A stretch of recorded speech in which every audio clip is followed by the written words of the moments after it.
صلوات پڑھی بر محمد و آل محمد۔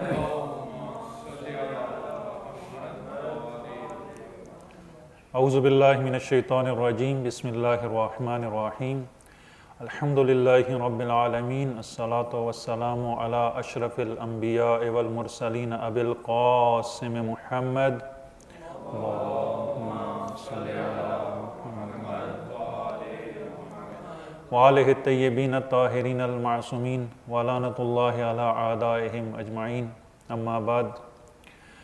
ہمارا آج کا موضوع چونکہ جو ایام آ رہے ہیں اس میں امام حسن علیہ السلام کی شہادت ہے، اسی مناسبت سے کوشش کی گئی کہ امام حسن علیہ السلام کی سیرت کے جو نمایاں ترین پہلو، اور اسی عنوان سے جو ہے وہ بعض اشکالات کیے جاتے ہیں، بعض ایسی سوالات کیے جاتے ہیں۔ ایک صلوات پڑھی بر محمد و آل محمد۔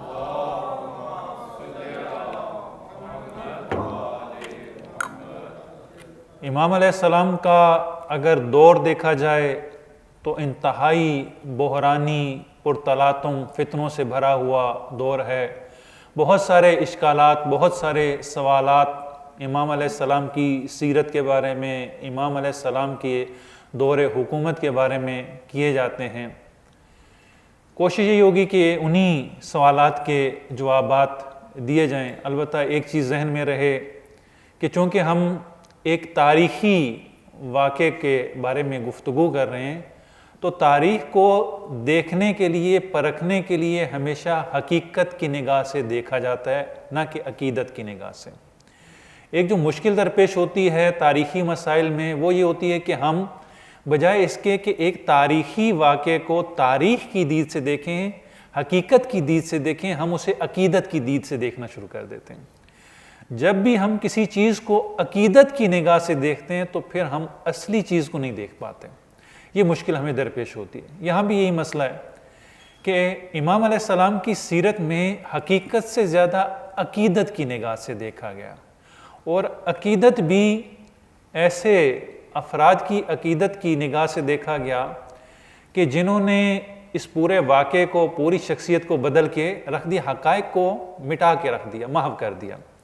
تو لہذا کوشش ہوگی کہ ہم حقیقت کی دید سے، جذبات سے عاری ہو کر غیر جانبدارانہ طور پر اس موضوع کو دیکھیں، کیونکہ یہ تاریخ اسلام کا وہ دور ہے جو بحرانی ترین دور ہے، پرفتن دور ہے، تلاطم ہے، اور یہ ایک ٹرننگ پوائنٹ ہے، ایک ایسا تاریخ کا موڑ ہے کہ جہاں سے اسلام بالکل ایک نئے رخ پر، نئے راستے پر، نئی ڈگر پر چل پڑا۔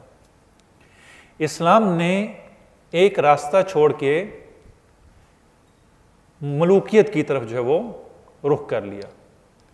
البتہ یہ بعض جو ہے وہ اہل سنت کا دعویٰ ہے کہ یہاں پر یہ وہ دور ہے جہاں سے خلافت ملوکیت کی طرف تبدیل ہو جاتی ہے، ورنہ ہمارا یہ نقطہ نظر نہیں ہے۔ انشاءاللہ میں عرض کروں گا، ہمارا یہ نقطہ نظر نہیں ہے کہ امت اسلامی خلافت سے ملوکیت کی طرف چلی گی، نہیں، ایسا نہیں ہے۔ ہم کہتے ہیں کہ پہلے ہی سے امامت ہے، امامت سے انحراف پہلے اس سے ہو چکا، اور وہیں سے جو ان چیزوں کا آغاز ہوا۔ ایسا نہیں ہے کہ پہلے ایک دور تھا اور اس کے بعد جو ہے وہ ملوکیت کی طرف، نہیں، پیغمبر کے بعد ہی ایسے حالات پیش آتے ہیں کہ یہ ملوکیت کی طرف اس کا رخ ہو جاتا ہے۔ منتہا آہستہ آہستہ جو ہے وہ ہوا، شروع میں اتنا زیادہ ظاہر نہیں تھا، بہت نمایاں آ کے یہاں پر ملوکیت اپنا اظہار کرتی، ورنہ اس سے پہلے بھی اگر دیکھیں تو کچھ زیادہ فرق ہمیں نظر نہیں آتا۔ جو خصوصیات ملوکیت کے اندر پائی جاتی ہیں وہی خصوصیات ہمیں اس سے پہلے ادوار میں بھی پائی جاتی ہیں، منتہا یہاں پر جو کچھ زیادہ ہمیں نظر آتا ہے۔ ہم دیکھتے ہیں کہ یعنی دو چیزیں ہیں ہمارے پاس، ایک امامت ہے اور امامت کے مقابلے میں ملوکیت ہے۔ ہمارا نظریہ یہ مکتب تشیع کی، یہ میری رائے نہیں ہے، یہ 1400 سال سے تشیع کا نظریہ یہی ہے کہ امامت سے ملوکیت کی طرف تبدیل ہوئی، نہ کہ خلافت سے ملوکیت کی طرف۔ مولانا مودودی نے کتاب لکھی خلافت سے ملوکیت تک، اور انہوں نے یہ کہا کہ پہلے جو ایک دور تھا خلافت راشدہ کا دور تھا، خلافت راشدہ کے بعد جو 4 خلیفہ ہے یا 5ویں خلیفہ امام حسن علیہ السلام کے 6 ماہ کو بھی وہ شامل کرتے ہیں، اور اس کے بعد جو وہ خلافت ملوکیت میں تبدیل ہوگی، اور انہوں نے وہ 7 مراحل بیان کیے کہ 7 مراحل اس خلافت نے طے کیے، اور طے کرنے کے بعد یہ ملوکیت کی طرف جا کے مڑ گئی۔ اور پھر انہوں نے کہا کہ یہ جو 7 ادوار ہیں، ہر تاریخ کا ایک ایک واقعہ جو وہ بیان کرتے گئے، جس میں جو وہ خلیفہ سوم کا دور بھی تھا، امیر المومنین کا دور بھی تھا، جنگ جمل بھی تھی، جنگ صفین بھی تھی، اور یہ سارے معاملات جو اس میں ذکر کرتے ہیں، اور کہتے ہیں کہ تمام مراحل میں امکانات موجود تھے کہ خلافت کو اپنے ٹریک پہ باقی رکھا جاتا، لیکن جو ہے وہ امکانات ضائع کر دیے گئے، ان سے استفادہ نہیں کیا گیا، جس کی وجہ سے یہ خلافت ملوکیت میں تبدیل ہو گئی۔ جبکہ مکتب امامیہ کا نظریہ یہ ہے کہ نہیں، یہ پہلے دن سے ہی اپنے ٹریک سے ہٹ گئی تھی، جو مرکز اور محور تھا اس سے اس کو ہٹا دیا گیا۔ اصلی مرکز اور محور جس کا اعلان غدیر میں کیا گیا، ولایت کا، امامت کا، اس کے بجائے جو وہ خلافت کے ٹریک پر اس کو چلا دیا گیا، جس کی وجہ سے یہ ساری مشکلات پیش آئیں، چونکہ اس کا طبی نتیجہ یہی نکلنا تھا۔ یعنی ایسا نہیں ہے کہ یہ اچانک سے خلافت ملوکیت میں تبدیل ہو گئی، یعنی ہم یہ نہیں کہہ سکتے، اگرچہ یہ کہا گیا، یعنی اب چونکہ معاملات ایسے ہیں کہ ان کو آپ ڈیفینڈ نہیں کر سکتے، آپ کے پاس کوئی ایسی توجیہ اور تعویل نہیں ہے کہ آپ کہیں کہ یہ خلافت ملوکیت میں کیسے تبدیل ہو گئی۔ خلافت راشدہ، راشدہ کا مطلب کیا ہے؟ ہدایت یافتہ، یعنی جو ہدایت یافتہ تھی، راشدہ تھی۔ اب یہ اتنی عمدہ خلافت ہے کہ یہ کیسے منتہی ہوئی ملوکیت پر؟ ایک اہم سوال پیش آتا ہے۔ اگر یہ اتنی اچھی تھی تو پھر اس کو ملوکیت پہ منتہی نہیں ہونا چاہیے، اس سسٹم کو تو آگے چلنا چاہیے تھا۔ حتماً یہاں پر کچھ نہ کچھ ایسا ہے کہ جس کی وجہ سے یہ ملوکیت میں تبدیل ہو رہی ہے۔ اب کہا جاتا ہے کہ خیر القرون، پہلی صدی جو ہے یہ بڑی اچھی صدی تھی، یہ تو سب سے بہترین صدی ہے آج تک کی صدیوں میں۔ جی صدی میں کیا تھا؟ جو پہلی نمایاں خصوصیت اس صدی کی بیان کی جاتی وہ یہی ہے، خلافت راشدہ جی، کہ خلیفہ راشد یہاں پر موجود ہیں، صحابی موجود ہیں، صحابی کے بعد تابعین موجود ہیں، محدثین موجود ہیں، فلاں چیز آپ کے پاس موجود ہے، فتوحات آپ کے پاس موجود ہیں، آپ کے پاس اسلامی نظام حکومت موجود ہے، ایک آئیڈیل نظام جو ہے وہ آپ کے پاس، ریاست مدینہ جو ہے وہ فلاں حضرت کی جو ہے وہ موجود ہے۔ یہ ساری خصوصیات آپ کے پاس پہلی صدی میں ہیں، لہٰذا یہ خیر القرون ہے۔ تو سوال یہ پیدا ہوتا ہے کہ اگر یہ خیر القرون ہے تو پھر یہ ملوکیت میں کیوں تبدیل ہوتی ہے؟ اگر یہ خیر القرون ہے تو 5 میں سے 4 خلفاء کو شہید کر دیا جاتا ہے، خلیفہ دوم کو بھی شہید کیا جاتا ہے، سوم کو بھی، وہ بھی قتل ہوتے ہیں، امیر المومنین کو بھی شہید کیا جاتا ہے، امام حسن علیہ السلام بھی شہید کیے جاتے ہیں۔ اگر یہ اتنا ہی اچھا دور تھا تو 5 میں سے 4 خلیفہ تو آپ کے شہید ہو رہے ہیں، اور بقول آپ کے، چونکہ بعض روایات ہیں کہ پہلے خلیفہ بھی ان کو زہر دیا گیا۔ یعنی کچھ تو ایسا ہے یہاں پہ کہ خلیفہ کشی، ایک کے بعد ایک خلیفہ قتل ہو رہا ہے، کوئی وجہ تو ہے نا اس کی۔ چلیں ایک قتل ہو جاتا ہے، بندہ کہتا ہے اتفاقی ہے، 1 نہیں 2 نہیں 4 خلیفہ آپ کے قتل کیے جا رہے ہیں۔ اتنا اچھا نظام ہے، اتنا عدالت بھرا نظام ہے، خلافت راشدہ ہے، تو یہ خلیفہ قتل کیوں ہو رہے ہیں؟ اس کی وجہ کیا ہے؟ بالآخر اس کا ذمہ دار کون ہے؟ وہ وجوہات تلاش کریں کہ یہ کیا ہوا، ایسا کیا ہوا۔ یہ تو خلفاء کی بات ہے، صحابی قتل ہوتے ہیں، وہ کس کھاتے میں جائیں گے؟ خیر القرون ہے، خیر القرون ہے، صحابی کیوں قتل ہوئے؟ صحابہ کے درمیان مشاجرات ہیں، لڑائیاں ہیں، اختلاف ہیں، جنگیں ہیں، قتل و غارت ہے، یعنی ایک صحابی دوسرے صحابی کا گلا کاٹ رہا ہے، ایک صحابی دوسرے صحابی کو گالیاں دے رہے، ایک صحابی دوسرے صحابی کو برا بھلا کہہ رہے، پھر بھی خیر القرون ہے۔ اچھا یہ اختلاف صرف اس دور تک محدود نہیں تھے، وہ اختلاف جو صحابہ کے درمیان ہوئے آج تک وہ اختلاف چلتے آ رہے ہیں۔ جب وہ اختلاف چلتے آ رہے ہیں تو پھر کیسے خیر القرون ہے؟ صحابہ ایک دوسرے کی گردن اڑا رہے ہیں، جنگ جمل ہوتی ہے، جنگ صفین ہوتی ہے، جنگ نہروان ہوتی ہے، خوارج پیدا ہوتے ہیں، دوسرے فرقے پیدا ہوتے ہیں، جبر پیدا ہوتا ہے، ایک پورا فرقہ جو کہتے ہیں کہ جبر ہے، قدر اختیار والے پیدا ہوتے ہیں، خوارج پیدا ہوتے ہیں، مرجع پیدا ہوتے ہیں۔ یہ سارے فرقے، ان کی بنیادیں اسی پہلی صدی میں ہیں۔ آپ کو اسلام کے جتنے بھی سیکٹ نظر آتے ہیں، اگر آپ ان کی بنیاد جا کے دیکھیں وہ پہلی صدی میں، اور پہلی صدی کے انہی ادوار میں، اسی جگہ پہ خلافت راشدہ میں اس کی جڑیں ہیں، اس کے بعد نہیں ہیں۔ یہ کیسے وجود میں آ گئے؟ بنو امیہ جیسے ظالم، جابر، حجاج جیسے کہ تاریخ شرماتی ہے انسانیت شرما جاتی ہے، یہ اسی دور میں یہ کیسے ہو گیا؟ آیا وجوہات کیا تھیں؟ یہ سارے معاملات کیوں پیش آئے؟ آپ کہتے ہیں خیر القرون ہے، واقعہ کربلا ہوتا ہے، امام حسین علیہ السلام کو ان کے بنی ہاشم کے ساتھ، گھر والوں کے ساتھ، اصحاب کے ساتھ بڑی بے دردی سے شہید کر دیا جاتا ہے، پھر بھی خیر القرون ہے۔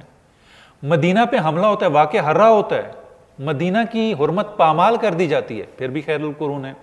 مکہ کی حرمت پامال کر دی جاتی ہے، خانہ کعبہ پر آگ برسائی جاتی ہے، پھر بھی خیر القرون ہے۔ یہ کیسا خیر القرون ہے کہ آج تک ہم جو کچھ جھیل رہے ہیں وہ اسی صدی اور عمدتاً انہی 40 سالوں کا نتیجہ ہے، 40 سے 50 سالوں کا نتیجہ ہے۔ پھر ان 50 سالوں میں ہوا کیا؟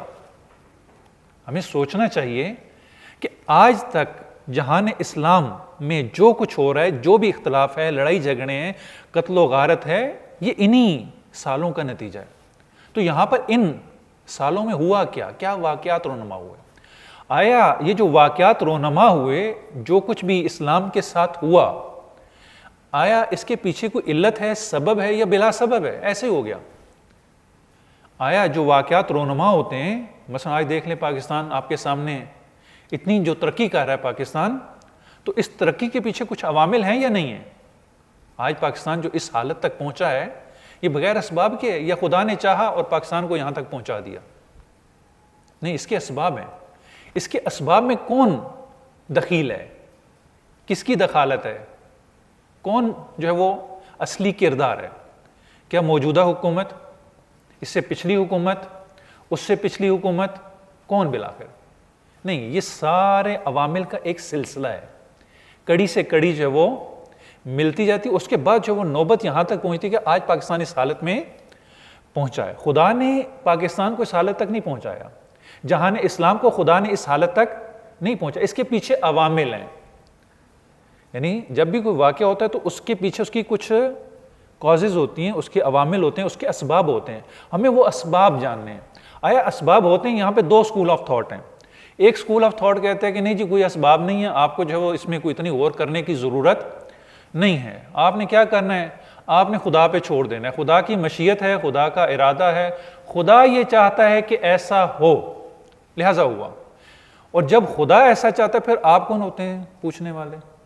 آپ کو سوال کرنے کی اجازت کس نے دی؟ آپ کو یہ حق کس نے دیا کہ آپ خدا کے بارے میں سوال کریں؟ جب خدا یہ چاہتا ہے کہ یہ ہونا ہے تو پھر تو آپ کچھ بھی نہیں کہہ سکتے، پھر تو یہ باب ہی بند ہو گیا نا کہ آپ عوامل کے بارے میں کوئی بحث کریں۔ نہیں، عوامل کے بارے میں آپ بات نہیں کریں گے، اسباب کے بارے میں کہ اس واقعے کا سبب کیا تھا۔ دوسرا اسکول آف تھاٹ ہے، وہ کہتے ہیں نہیں ایسا نہیں ہے، کہتے ہیں خدا نے آپ کو عقل دی ہے، آپ کو سوچنا ہے یہ واقعہ ہوا کیوں۔ اگر جنگ بدر میں فتح ہوتی ہے تو فتح کے عوامل ہیں، اگر احد میں شکست ہوتی ہے شکست کے عوامل ہیں، اگر دوسری جنگیں ہوتی ہیں اس میں فتح ہوتی ہے اس کے عوامل ہیں، صلح حدیبیہ اس کے عوامل ہیں، ہر چیز کے عوامل ہیں۔ آپ تاریخ کو بغیر عوامل اور اسباب کے نہیں دیکھیں گے۔ جب آپ عوامل اور اسباب تک جائیں گے تب آپ کو سمجھ میں آئے گی، ورنہ خدا کی مشیت ایسا نہیں ہے کہ مشیت جو وہ اندھی مشیت ہے، جو خدا چاہتا ہے وہ ہوتا ہے، نہیں ایسا نہیں ہے۔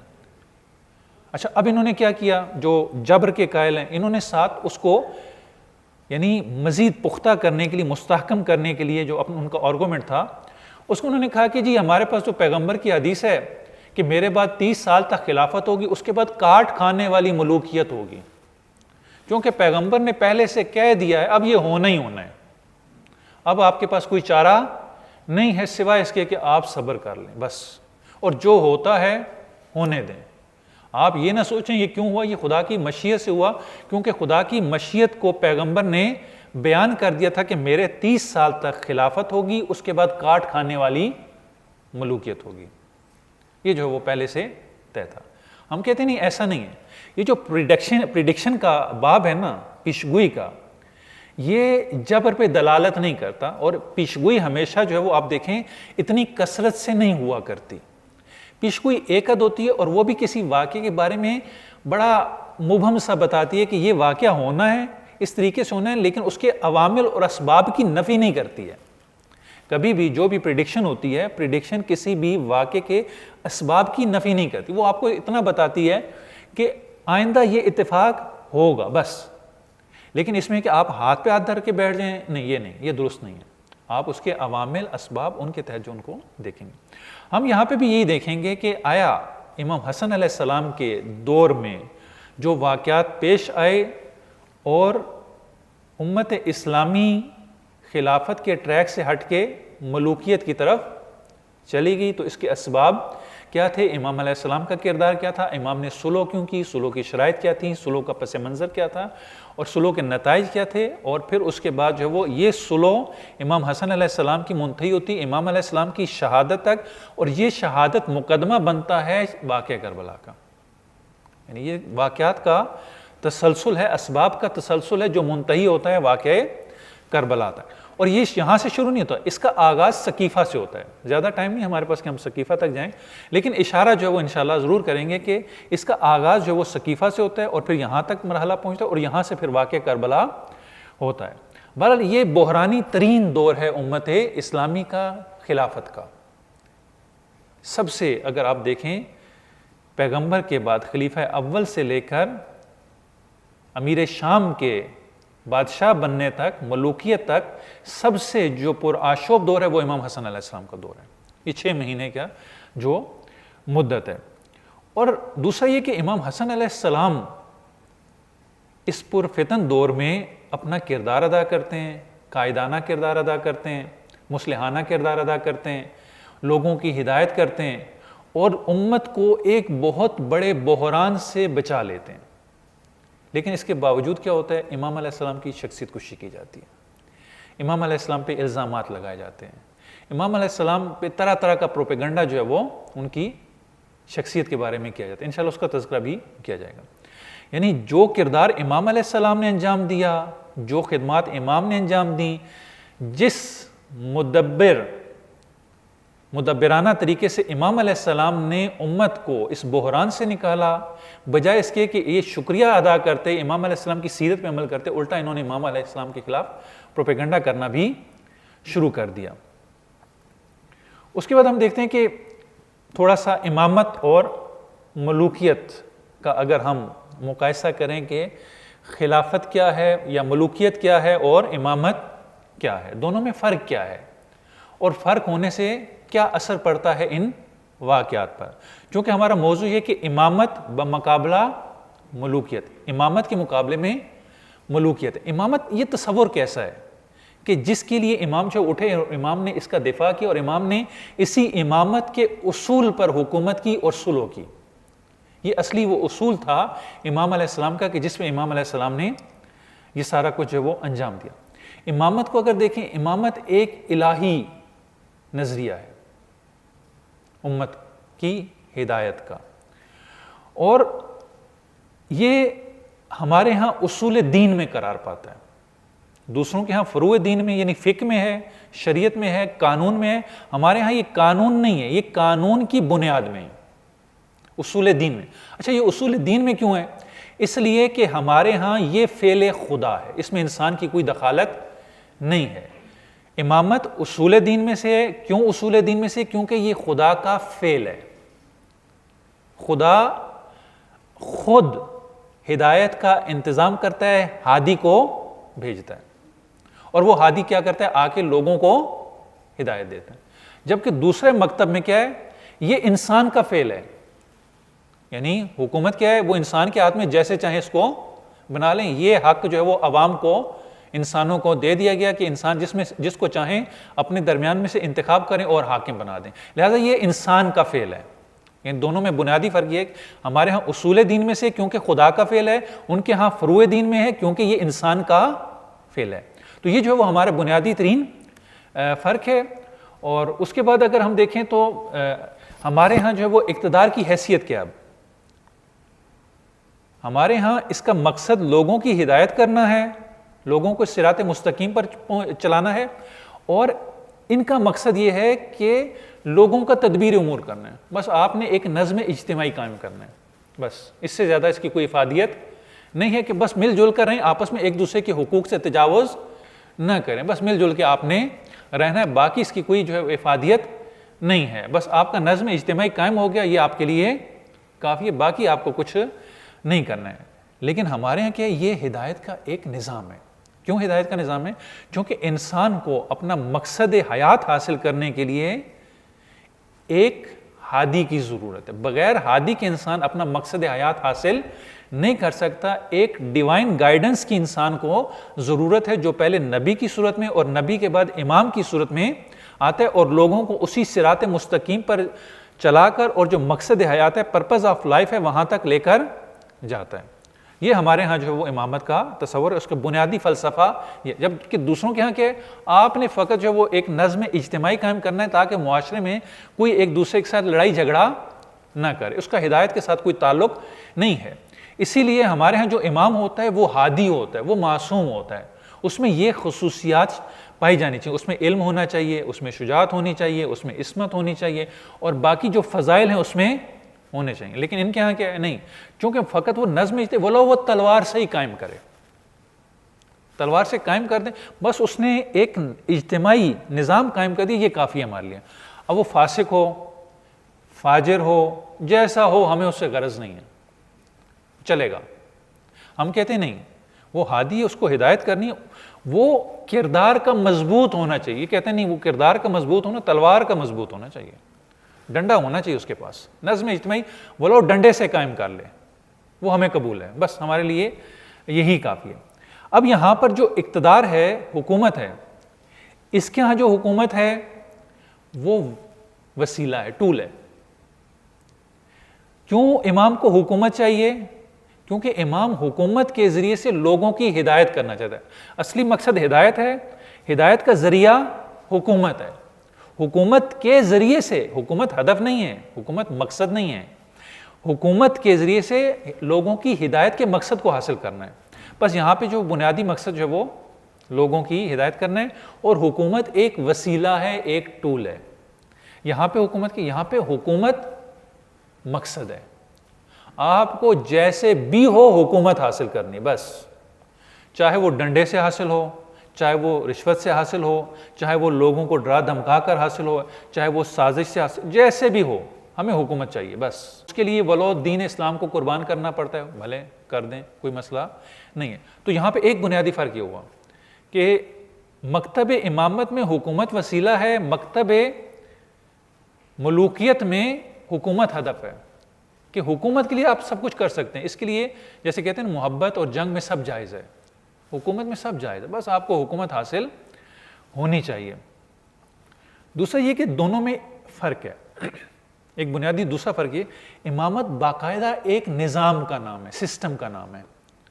ایک اس میں باقاعدہ آپ کو اصول ملیں گے، بنیادیں ملیں گی، ایک ڈھانچہ ملے گا. اگر آج بھی آپ دنیا کو ایک نظام حکومت دینا چاہیں تو امامت کے پاس ایک نظام حکومت موجود ہے. آپ واضح طور پہ کہہ سکتے ہیں جی، اگر آپ سے کہے کہ اسلامی حکومت قائم کرنی ہے، آپ کیسے قائم کریں گے؟ آپ کہیں گے کہ یہ ہمارے اصول ہیں، ان اصولوں پر اس طریقے سے ہماری حکومت قائم ہوگی اور حقیقی حکومت تبھی قائم ہوگی جب معصوم آئے گا. یعنی حقیقی حکومت کا نظریہ امام کے ساتھ مشروط ہے، لیکن جب امام نہیں ہے تو نائب امام بھی یہ حکومت قائم کر سکتا ہے، لیکن اس کی جو اختیارات ہیں وہ محدود ہوں گے، اس کے اختیارات جو وہ محدود ہوں گے. بس حکومت جو ہے وہ اصل میں معصوم کا حق ہے. معصوم جو ہے وہ حکومت کو، اور باقاعدہ ایک سسٹم ہے ہمارے پاس، اس میں آپ کے پاس اصول بھی ہیں، فروع بھی ہیں، ڈھانچہ بھی ہے، پورا سسٹم آپ کے پاس، ایک سیاسی نظریہ مکمل پیکج آپ کے پاس جو ہے وہ سسٹم کا موجود ہے. لیکن دوسری طرف آپ آ کے دیکھیں، آپ کے پاس کوئی حکومت کا سسٹم نہیں ہے. آپ پوچھیں، آج بھی پوچھیں کہ ہم نے اسلامی حکومت قائم کرنی ہے، یہ کیسے قائم ہوگی؟ آپ کے پاس کوئی اصول ہیں؟ آپ یقین کر لیجئے، پڑھ لیجئے جتنے بھی ان کے پولیٹیکل اسکالرز ہیں ان کو، کہ اسلامی نظام حکومت اور اس کے اصول کیا ہیں. اب تک سب سے بہترین جو نظام حکومت پیش کیا وہ مودودی صاحب ہیں خلافت اور ملوکیت میں. اگر آپ عملی طور پہ آ کے دیکھیں تو یہ قابل عمل نہیں، یہ نظام حکومت قائم نہیں ہو سکتا. اس کے بعد ڈاکٹر اسرار صاحب نے پیش کیا. اچھا، یہ اس سے پہلے اگر آپ آ کر دیکھیں تو مکتب خلافت میں نظام حکومت پر بات ہی نہیں ہے. آپ جا کے دیکھ لیجئے، جب تک بادشاہتیں رہیں بنی امیہ کی، بنی عباس کی، سیاست پہ بات نہیں کی گئی. سیاست ممنوع تھی. کہ آپ سیاست پہ بات نہیں کریں گے. کیوں بات نہیں کریں گے؟ بھائی آپ کے پاس سیاسی حکومت نہیں ہے, سیاسی نظام نہیں ہے. آپ کو تو چاہیے دنیا کے سامنے ایک نظام پیش کریں, لیکن آپ نے تو کبھی سیاسی نظام پہ بات ہی نہیں کی, صدیوں تک بات نہیں کی. اور اگر کچھ کتابیں بھی لکھی گئیں تو یقین کریں اس میں سیاسی نظام آپ کو نظر نہیں آئے گا. مثلا خواجہ نظام الملک طوسی نے سیاست نامہ لکھا, اس میں خلافت کا ڈھانچہ نظام نہیں پیش کیا گیا, اس میں بادشاہ کی سہولت کے لیے چند چیزیں جو وہ لکھ دی گئیں. آپ کے پاس تو کوئی سسٹم ہی نہیں ہے, آج تک آپ سسٹم پیش ہی نہیں کر سکے, سسٹم کے اصول پیش نہیں کر سکے. اسی لیے ایک بڑی اکثریت اہل سنت میں وہ ہے جو حکومت کے قائل ہی نہیں ہے. کہتے ہیں اسلام میں نظام حکومت ہے ہی نہیں ہے, نہ نظام حکومت ہے اور نہ اس نظام حکومت کے اصول ہیں. آپ کے پاس اسلام, بس آپ نے مل جل کے رہنا ہے, آپ نے اسلام کے چند احکام پہ عمل کرنا اور بس سلام.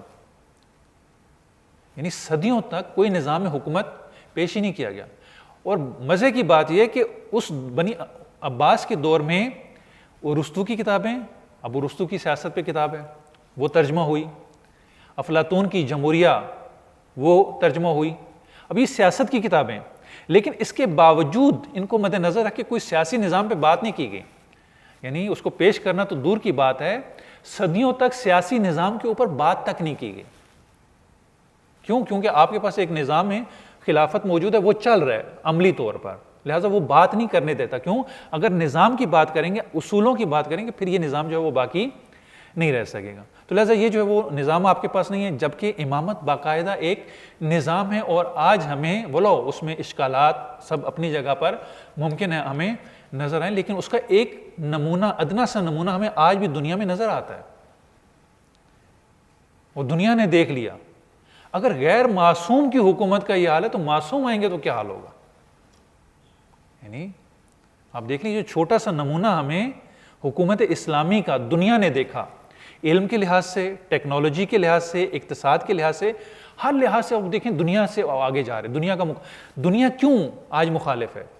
اسی لیے کہ یہ جو ماڈل پیش کر رہے ہیں, یہ جو اصول دے رہے ہیں, یہ اصول تو ہمارے اصولوں کو ختم کر دیں گے.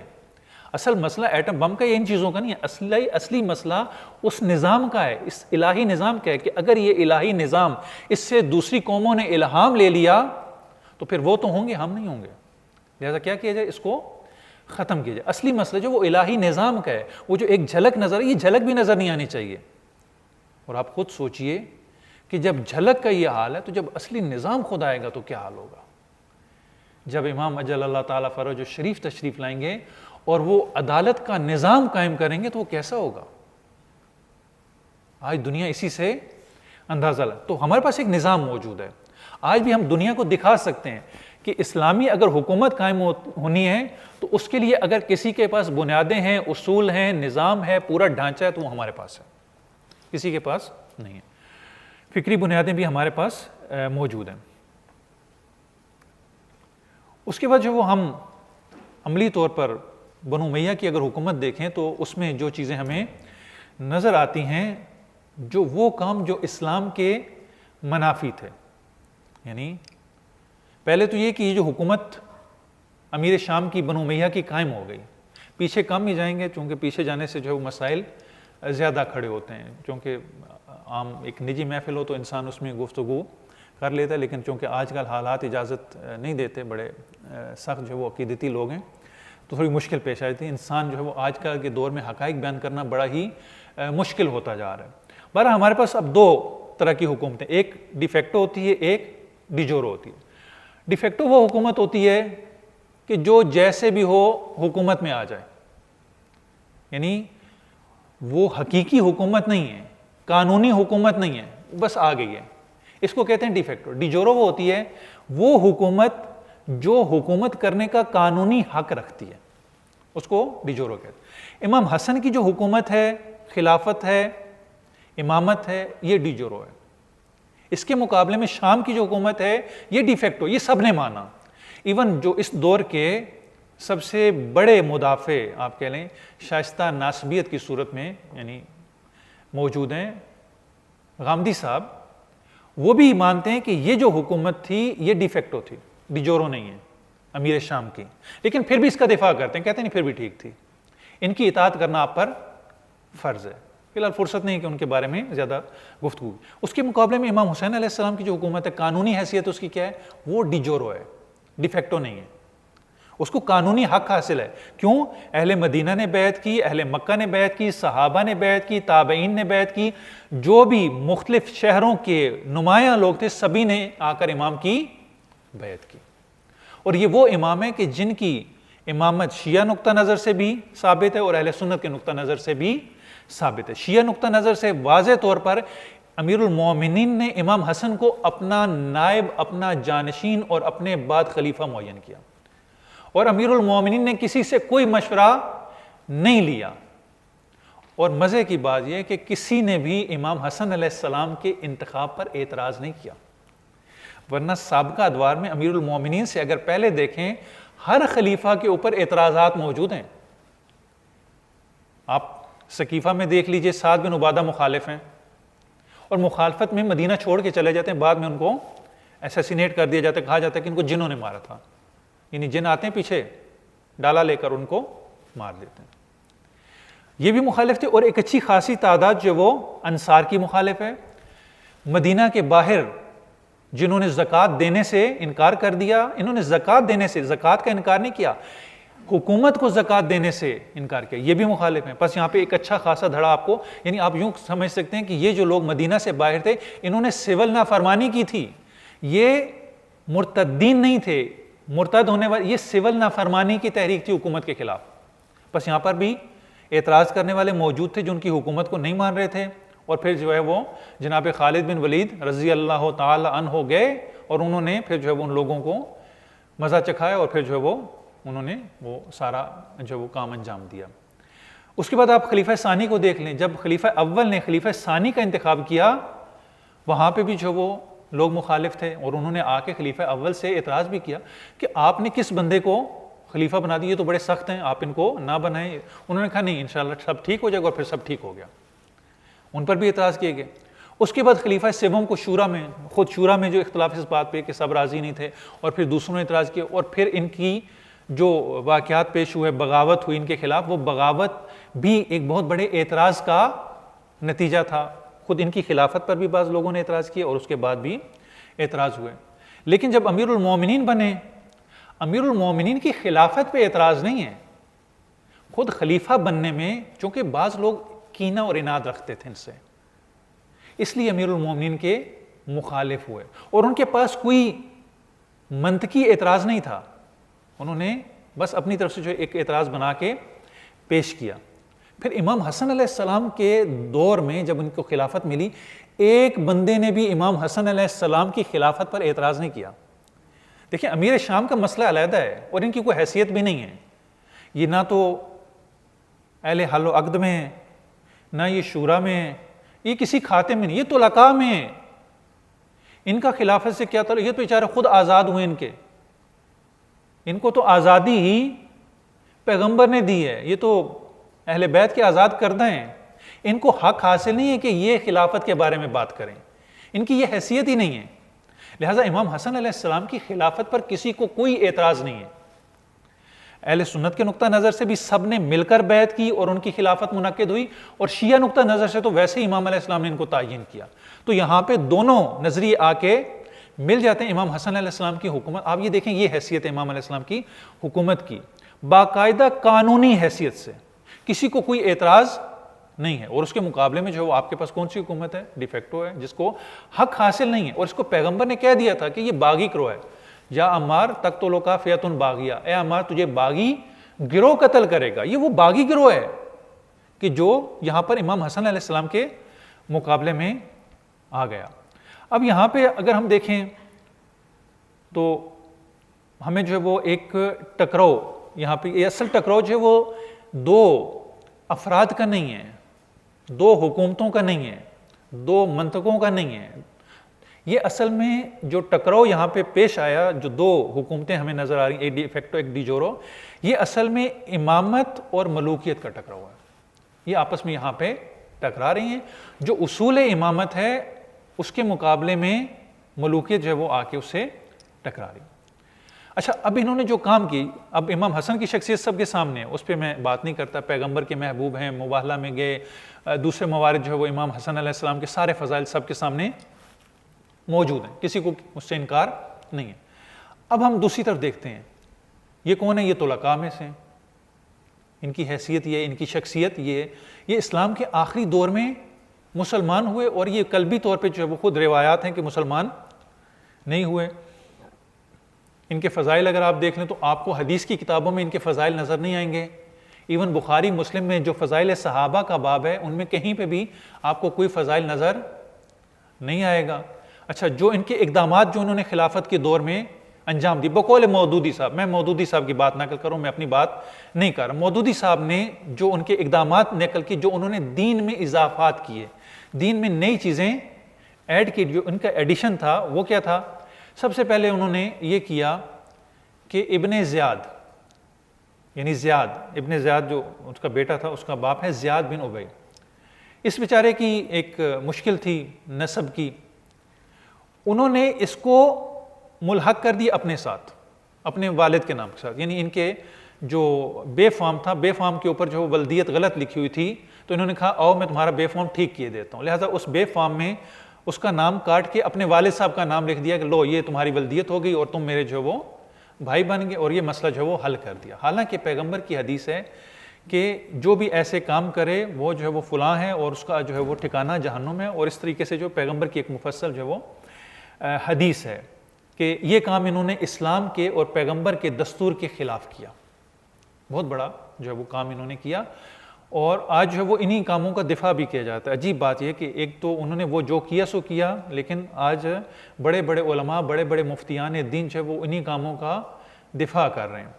اس کے بعد جو ہے وہ بیت المال انہوں نے اپنی مرضی سے جس کو جی چاہا دیا، جس کو جی چاہا نہ دیا، اور کچھ جو وہ اپنے لیے خاص کر لیتے تھے، جو دینا ہوتا تھا کچھ ان کو دیتے تھے، کچھ اپنے بیت المال میں رکھ لیتے تھے۔ مودودی صاحب کہتے ہیں یہ کام بھی آپ کا درست نہیں تھا، اسلام کے اصولوں کے خلاف ہے، اور اس کے علاوہ دوسرے بہت سارے احکام جو انہوں نے بعض چیزوں میں آ کے تبدیلیاں کی۔ اور ایک اور جو کام وہ کرتے تھے وہ یہ کہ امیر المومنین کی شہادت کے بعد، اب چونکہ اقتدار ان کا کافی زیادہ مضبوط ہو چکا تھا، یہ ممبروں پر امیر المومنین کو گالیاں دیا کرتے تھے، سب و شتم کیا کرتے تھے، اور باقاعدہ ہمارے پاس روایات موجود ہیں، اور روایات ہماری نہیں، خود صحیح مسلم کی روایات ہیں کہ سعد بن ابی وقاص اس کو انہوں نے بلایا، کہا کہ تمہیں کیا چیز مانے کہ تم ابو الحسن پر سب و شتم نہیں کرتے۔ اب انہوں نے چاہا کہ امیر المومنین پر سب و شتم کیا جائے، ان کو ممبروں پر برا بھلا کہا جائے، اور اس کے لیے انہوں نے ایک صحابی کو انگیج کیا اور اس سے کہا کہ تم یہ کام کیوں نہیں کرتے۔ انہوں نے یہاں پر بجائے اس کے کہ امیر المومنین کو، یہ بھی امیر المومنین کے حامی نہیں تھے، یہ بھی امیر المومنین کے مخالفین میں سے ہیں، اور جب وہ فتنہ کھڑا ہوا خلیفہ سوم کے قتل کے بعد تو انہوں نے امیر المومنین کا ساتھ نہیں دیا، انہوں نے خاموشی اختیار کر کے اس فتنے کا ساتھ دیا۔ لیکن جب امیر شام کے سامنے پہنچے تو انہوں نے اعتراف کیا، کہا کہ مجھے پیغمبر کی وہ حدیث یاد آتی کہ جس میں انہوں نے امیر المومنین کے فضائل بیان کیے کہ امیر المومنین کی یہ چند فضائل ہیں جو مجھے روکتے ہیں کہ میں انہیں برا بھلا کہوں، میں نہیں کر سکتا۔ یعنی انہوں نے تو چاہا کہ ان کی مذمت کریں، انہوں نے الٹا امیر المومنین کے فضائل بیان کرنا شروع کر دیا، اور باقاعدہ ممبروں پر خطبہ جمعہ میں امیر المومنین پر سب و شتم کیا جاتا تھا۔ پھر جو ان کے گورنر تھے، گورنر اعتصاب سے، یعنی یہ جو استثناء حاصل ہے، یہ استثناء جو ہے وہ یہ سلسلہ وہاں سے شروع ہوتا ہے۔ یہ جو استثناء دیا گیا، یہاں پہ تو چند افراد کو استثناء دیا جاتا ہے، وہاں پہ تمام گورنروں کو استثناء حاصل تھا۔ گورنر جو مرضی کر لیں، آپ کوئی بات نہیں کر سکتے، اگر آپ بات کریں گے تو پھر وہ پہنچ جائیں گے، اور پھر جو وہ آپ کے ساتھ جو وہ آپ کا سافٹ ویئر جو وہ اپڈیٹ کر دیا جائے گا۔ لاشوں کی بے حرمتی یہ اسی دور میں شروع ہوئی، سر کو نیزے پہ چڑھانا، اس کو پھیرانا، لاشوں کو پامال کرنا، لاشوں کی بے حرمتی یہ اسی میں شروع۔ یہ مودودی صاحب کہہ رہے ہیں، میں اپنی بات نہیں کر رہا، یہ مودودی صاحب کی کتاب خلافت اور ملوکیت میں جو انہوں نے ایک فہرست ذکر کی، وہ جو ہے وہ میں ذکر کر رہا ہوں۔ اور اس کے بعد جو ہے وہ ہم دیکھتے ہیں کہ یہ سلسلہ شروع ہوا تھا امیر شام کا، جو سارا جو انہوں نے شروع کیا وہ قتل عثمان سے، کہ ہم ان کا بدلہ لے رہے ہیں۔ لیکن امیر المومنین کی شہادت کے بعد وہ نعرہ، وہ جو انہوں نے ایک بیانیہ بنایا تھا، نیریٹو بلڈ کیا تھا، اس کو انہوں نے خود ہی سائڈ پہ رکھ دیا، کہا نہیں، اب جو ہے وہ ہم اقتدار کی جنگ ہے، ہمیں اقتدار چاہیے، ہمیں خلافت چاہیے، اس کے علاوہ ہمیں کچھ بھی نہیں چاہیے۔ گویا وہ بہانہ تھا، اصل میں جو ہے وہ ہمیں اقتدار حاصل کرنا تھا۔ یہ مودودی صاحب یہ ساری چیزیں کہہ رہے ہیں۔ اب ہم دیکھتے ہیں کہ امام حسن علیہ السلام برسر اقتدار آ جاتے ہیں، امیر المومنین کی شہادت ہو جاتی ہے، اور ایسے میں امام حسن علیہ السلام پہلے تو خطبہ دیتے ہیں، امیر المومنین کے فضائل بیان کرتے ہیں، اپنے بارے میں بیان کرتے ہیں، بیعت کے بارے میں بیان کرتے ہیں۔ اب فرصت نہیں کہ میں اس خطبے کو بیان کرتا۔ اب وہ خطبے بیان کرنے کے بعد جب امیر شام نے دیکھا کہ امام حسن علیہ السلام کی بیعت ہو گئی اور یہ تو مضبوط ہوتے جا، اس نے لشکر تیار کیا امام علیہ السلام کے ساتھ جنگ کے لیے۔ اب یہ جنگ کہاں سے شروع ہو رہی ہے؟ امیر شام کی طرف سے۔ اب ان کا دعویٰ کیا ہے؟ اب کے ساتھ سے خون عثمان کا نہیں ہے، اب اس کو انہوں نے بسے پش ڈال دیا۔ اب جو وہ ہمیں جی اقتدار چاہیے، آپ کو ہم نے حکومت سے ہٹانا ہے۔ امام حسن علیہ السلام اب چونکہ ان کی ساری جو گورنمنٹ تھی وہ کس پہ چل رہی تھی؟ پروپیگنڈے پہ، ان کی جو پالیسیاں تھیں ان پہ، اور انہوں نے مختلف جاسوس جو وہ پھیلائے۔ انہوں نے 2 جاسوس بھیجے جو پروپیگنڈا بھی کرتے تھے، ساری خبریں۔ امام حسن علیہ السلام نے دونوں جاسوسوں کو گرفتار کیا، دونوں کو پھانسی دے دی۔ ایک ذرا برابر بھی امام حسن علیہ السلام نے ان کے ساتھ رعایت نہیں کی، دونوں کو پھانسی دے دی۔ پھر امام علیہ السلام لوگوں کو خطبہ دیتے ہیں، لوگوں کو بیدار کرتے ہیں، لوگوں کو اکساتے ہیں کہ آؤ میرے ساتھ جنگ میں، تاکہ امیر شام کے خلاف جنگ کی جا سکے۔ لوگوں کو تیار کرتے ہیں اور ایک خطبہ دیتے ہیں، اور اس کے بعد جو وہ ایک لشکر 12,000 کا لشکر تیار کر کے، ادھر سے 60,000 کا لشکر آ رہا ہے۔ امام حسن علیہ السلام نے لوگوں کو اکسایا، لیکن لوگ اب تیار نہیں ہو رہے۔ یعنی آپ دیکھ لیں کہ ایک جائز حکومت، ایک قانونی حکومت ایک ناجائز حکومت کے خلاف اقدام کرنا چاہتی ہے، دفاع کرنا چاہتی ہے، لیکن اب اپنے ہی لوگ جو ہے وہ دفاع کے لیے تیار، فقط 12,000 کا لشکر کوفے سے تیار ہوتا ہے۔ وجہ کیا ہے؟ وجہ یہ کہ اب کوفی تھک چکے ہیں۔ کوفیوں کا مزاج ایسے ہی ہے، کوفی جلدی بھڑکنے والے ہیں، جلدی خاموش ہونے والے ہیں۔ پھر دوسرا یہ کہ ان کی عادتیں خراب ہو چکی ہیں، کوفیوں کی عادتیں خراب ہو چکی ہیں۔ کوفیوں نے آج تک جو جنگ لڑی تھی، وہ جنگ لڑی غنیمت کے لیے تھی، پیسے کے لیے تھی، مفاد کے لیے تھی۔ اب جہاں پہ مفاد نہیں ہوگا، غنیمت نہیں ہوگی، ہم جنگ نہیں لڑیں گے۔ جیسے ہمارے اب ایک ٹرینڈ شروع ہو گیا ہے کہ ہم اسی مجلس میں جائیں گے جس میں نیاز ہوگی، لہٰذا پوچھتے ہیں کہ یہ مجلس مقبولیت والی تھی یا نہیں تھی۔ اگر مقبولیت والی مجلس تھی تو ہم مجلس میں جائیں گے، ورنہ ہم نہیں جائیں گے۔ ایسے ہی ہے، اس دور میں بھی یہی تھا، ہم اس جنگ میں جائیں گے جس میں نیاز ملے گی، بغیر نیاز کے ہم نہیں جائیں گے۔ اگر ہمیں اس جنگ سے نیاز حاصل ہوتی ہے، کوئی پیسہ حاصل ہوتا ہے، ہم جائیں گے، ورنہ ہم نہیں جائیں گے۔ یہ جو لڑنے کا یہ تھا، اب اس میں ایثار، قربانی، فداکاری، یہ سب ختم ہو گیا۔ کیوں؟ کیونکہ پیسہ ملنا ہے، جنگ لڑنی ہے، ورنہ جو ہے وہ ہمیں کیا ضرورت ہے جو وہ تتی جگہ پیر ڈالنے کی؟ نہیں، ہم تو نہیں کریں گے، ہم تو وہاں جائیں گے جہاں پہ ہمیں غنیمت ملے گی۔ امیر المومنین کہتے ہیں کہ یہ آپ کے بھائیوں کے خلاف جنگ ہے، بالآخر وہ جو ہے وہ اغوا ہوئے ہیں، ان کی جو برین واشنگ کی گئی ہے، یہ مسلمان ہیں، آپ ان کو قتل کرنے کے بعد مال غنیمت نہیں لیں گے۔ یہ کہتے ہیں یہ کیسی جنگ ہے بھائی؟ پہلے ہم جنگ لڑتے تھے، ہم ثواب ہم خرما، جہاد کا ثواب بھی ملتا تھا، مال غنیمت بھی ملتا تھا۔ اب یہاں پہ جو وہ سیدھا سیدھا جو موت کے ہاتھ میں موت کے منہ میں جاتے ہیں اور حاصل بھی کچھ نہیں ہوتا۔ نہیں بھائی، ہمیں تو یہ جنگ نہیں چاہیے۔ تو جنگ سے لوگ جو وہ بیزار ہو گئے۔ دوسرا یہ کوفی مزاج بھی ایسا ہی تھا کہ وہ زیادہ دیر جو وہ ایک چیز پہ ٹکتے نہیں تھے۔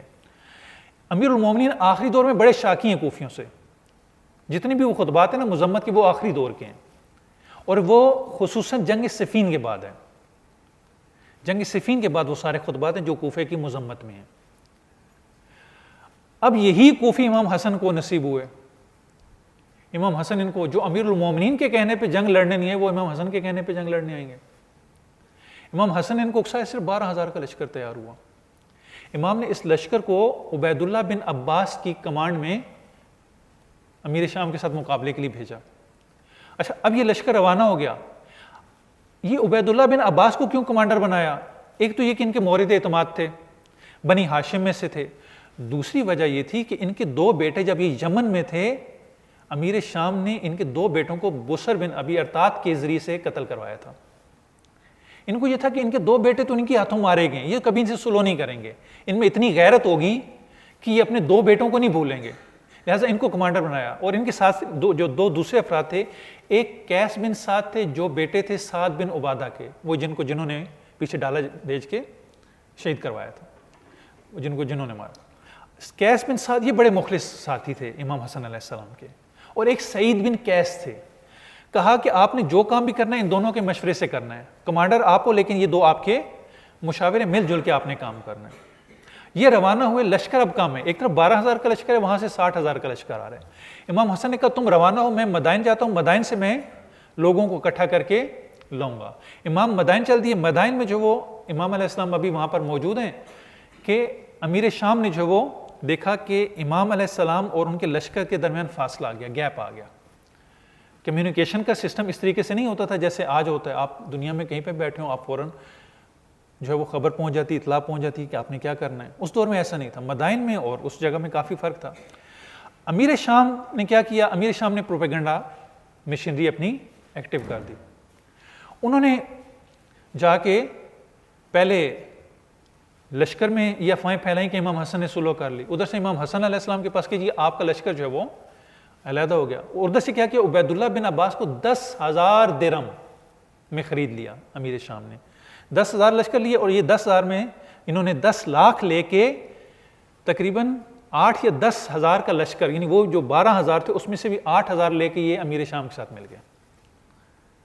اب کل 4,000 کا لشکر امام کے پاس رہ گیا. دوسری طرف جو وہ 60,000 کا لشکر ہے, اور 8,000 بھی یہ ان کی طرف سے آ کے مل گئے.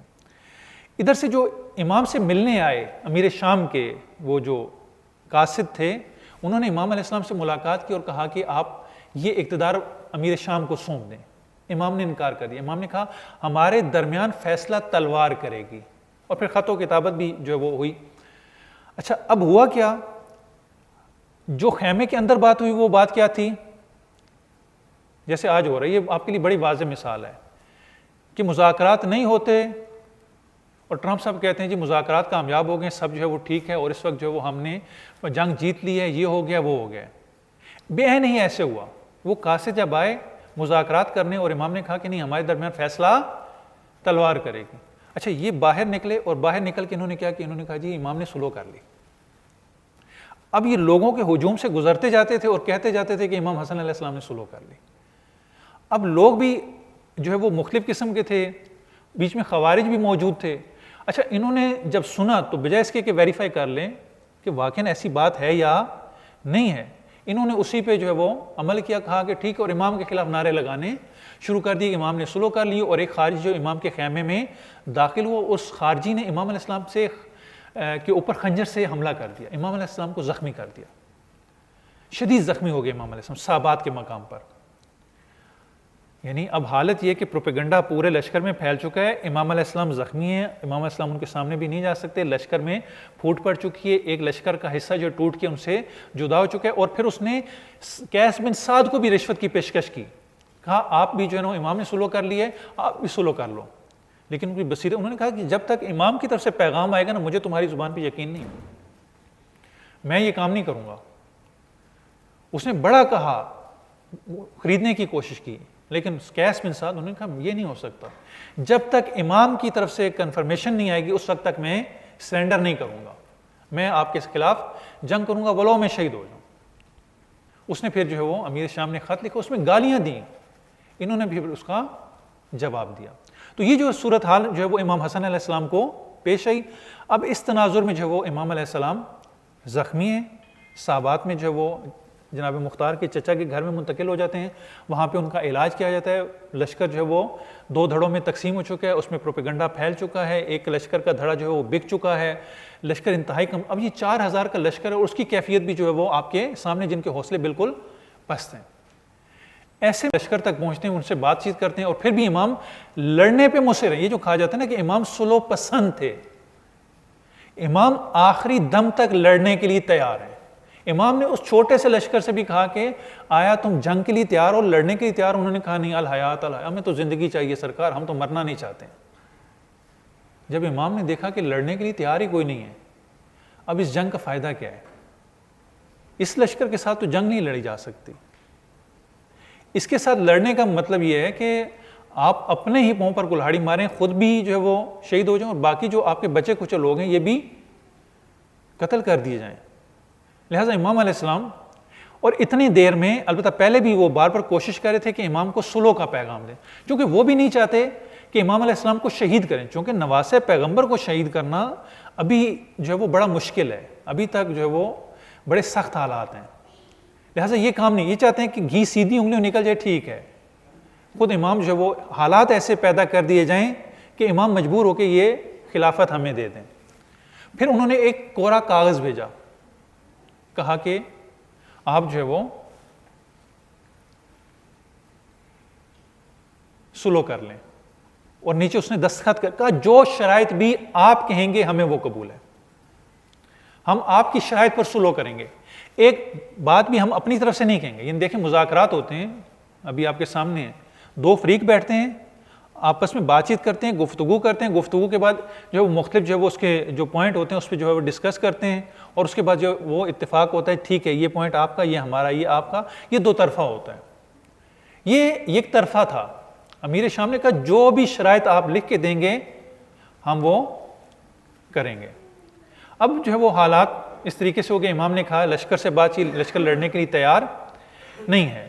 اب امام علیہ السلام نے سلو کہا ٹھیک ہے ہم آپ کی لکھ دیتے ہیں، شرائط جو ہے وہ امام علیہ السلام نے لکھنا شروع کر دی۔ امام نے پہلی شرط جو لکھی وہ شرط یہ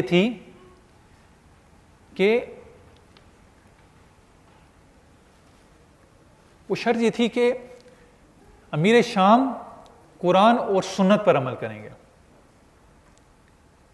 یعنی اس کا مطلب یہ ہے کہ آپ قرآن اور سنت پر عمل نہیں کر رہے، آپ کی جو روش ہے وہ قرآن اور سنت کے مطابق نہیں ہے۔ یہ تشریفاتی شرط نہیں ہے، یہ حقیقی شرط ہے۔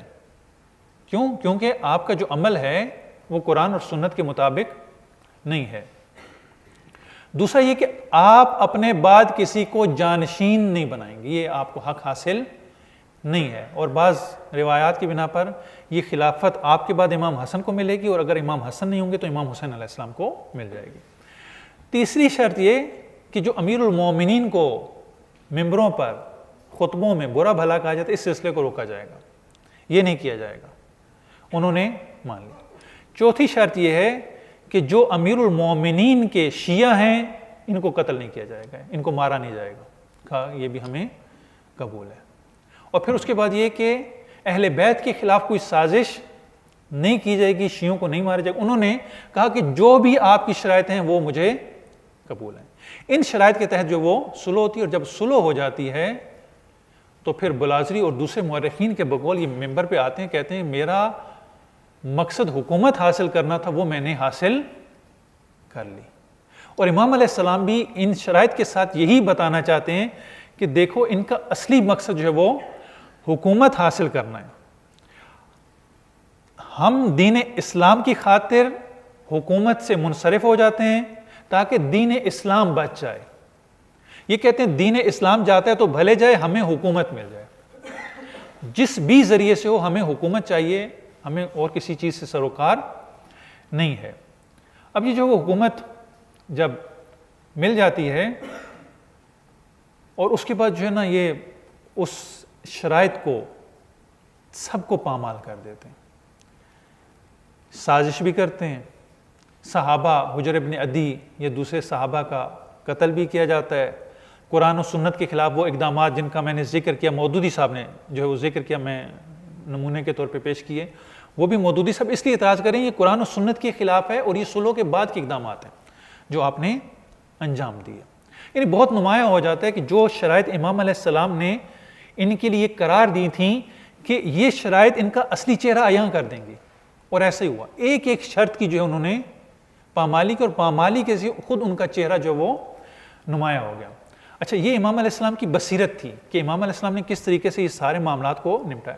اب ہوتا یہ کہ وہ امام کے جنہوں نے بڑی بصیرت سے یہ کام کیا، امام علیہ السلام پر کہا جاتا ہے کہ جی یہ تو سادہ لو انسان تھے، ان کو تو سیاست نہیں آتی تھی، اور انہوں نے تو جو وہ امیر شام کے حوالے اقتدار کر، چونکہ یہ حکومت نہیں کر سکتے تھے، ان کو حکومت کرنا نہیں آتا، یہ تو عثمانی تھے، عثمان جو قتل ہوئے ان کے طرفدار تھے اور اس فرقے سے تعلق تھا، یہ امیر المومنین پر جو اعتراض نہیں، ایسا کچھ بھی نہیں تھا، یہ سارا پروپیگنڈا بنو امیہ کا تھا۔ امام حسن سادہ نہیں تھے، امیر المومنین کے بعد مدبر ترین اگر شخص ہمیں ان کی زندگی میں بھی نظر آتا ہے وہ امام حسن ہے۔ خود پیغمبر کی صحیح السند حدیث ہے کہ لو کان العقل رجلا لکان الحسن، اگر عقل کو انسانی شکل دے دی جائے تو وہ حسن کی صورت میں آ جائے گا.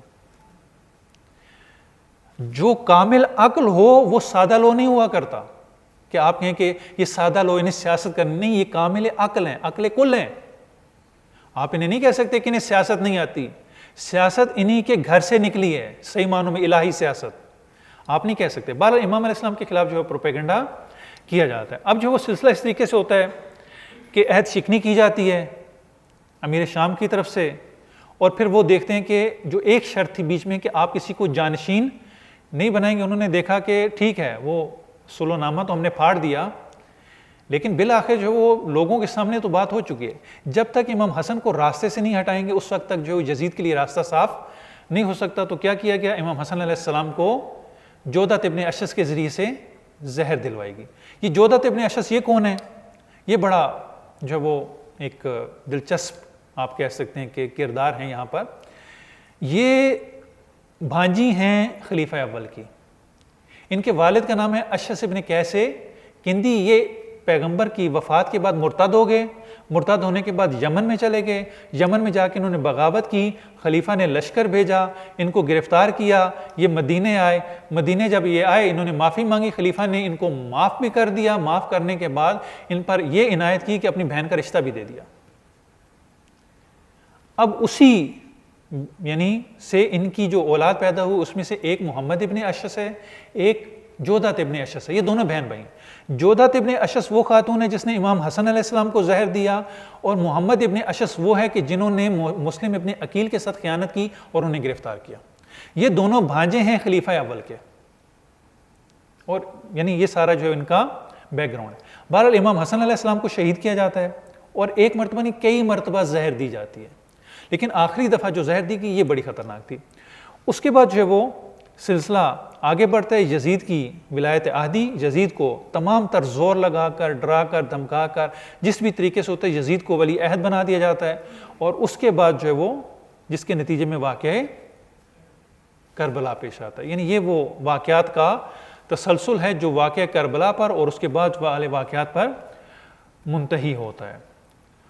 یہ خلاصہ ہے ہماری اس گفتگو کا کہ یہ جتنی بھی جنگ تھی, لڑائی تھی, یہ حقیقت میں امامت بامقابلہ ملوکیت تھی.